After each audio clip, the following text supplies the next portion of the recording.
Hi అండి. గోదాదేవి గురించి మాట్లాడుకుందాం ఈరోజు.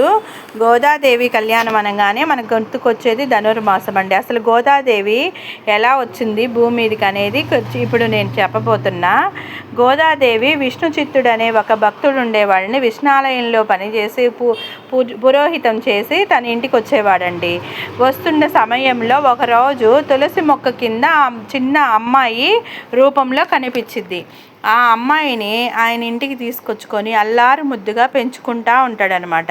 అలా పెంచుకునే తరుణంలో ఆ అమ్మాయి పెరిగి పెద్దదయ్యి అల్లారు ముద్దుగా చూసుకుంటుంటే తను విష్ణు భక్తుడు కాబట్టి మాలలు కట్టి గుళ్ళో తీసుకెళ్ళి పూజలు దండలు వేస్తుంటే ఈ అమ్మాయి ఆ దండలు ధరించి ఆనందంగా చూసుకుంటూ ఉండేది అద్దంలో. ఆ స్వామిని ఎంతో ప్రీతికరంగా పూజించే తండ్రికి ఆ గోదాదేవి తన మానవ రూపంలో వచ్చిన దేవతని తెలియదు కదండి. ఆ దండలు వేసుకుంటుండే కొద్దీ తండ్రికి చాలా బాధేసేది. కానీ కూతుర్ని ఏమీ అనలేక అలా ఉండేవాడు. ఒకనాడు గోదాదేవి మాల వేసుకుంటే పిలిచి, అమ్మ, స్వామికి సమర్పించే దండలు మనం వేసుకోకూడదు అని చెప్తాడు ఆడ శిశువుకి, ఆ అమ్మాయికి.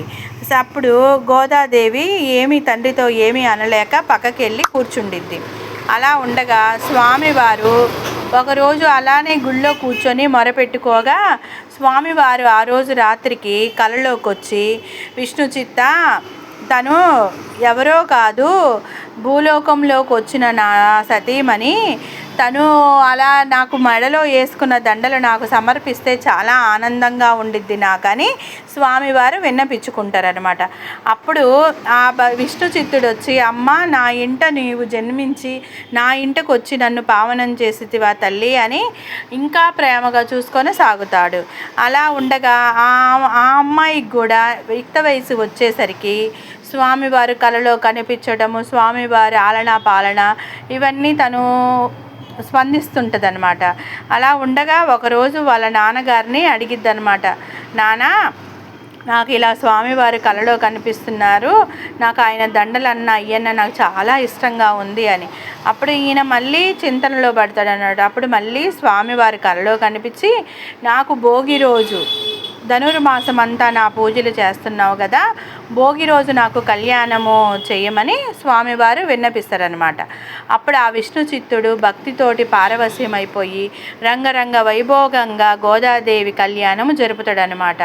అమ్మ, నా స్వామి నన్ను తరింపడానికి ఆ దేవతను నా ఇంటికి పంపి ఇంత ప్రీతికరంగా నాతో కళ్యాణం చేయించుకున్నాడు, నా జన్మ ధన్యమైంది ఆయన ప్రార్థిస్తారు. రకరకాల పాటలతో ప్రార్థిస్తూ ఉంటాడు. అప్పుడు మన భూలోకంలో ప్రజలందరూ ధనుర్మాసంలో వచ్చే ధనుర్మాసం నెలను చాలా ప్రీతికరంగా ఆమెకు ఈ నెల మొత్తం కట్టె పొంగలి ప్రసాద నైవేద్యంగా అలంకరణ ప్రియుడండి విష్ణుడు. ఆ రంగనాథ స్వామి రూపంలో మనకు దర్శనమిచ్చి గోదా కళ్యాణం జరగటానికి ఎంతో మన కన్నులు విందుగా గోదాదేవిని మనం చూసుకునేలాగా మనకు ప్రసాదాన్ని ఇచ్చారండి. గోదా కళ్యాణం అంటే మామూలు విషయం కాదండి. ఆ తులసి మొక్కలో నుంచి ఉద్భవించిన అమ్మవారే గోదాదేవి. ఇదేనండి ధనుర్మాస విశేషం.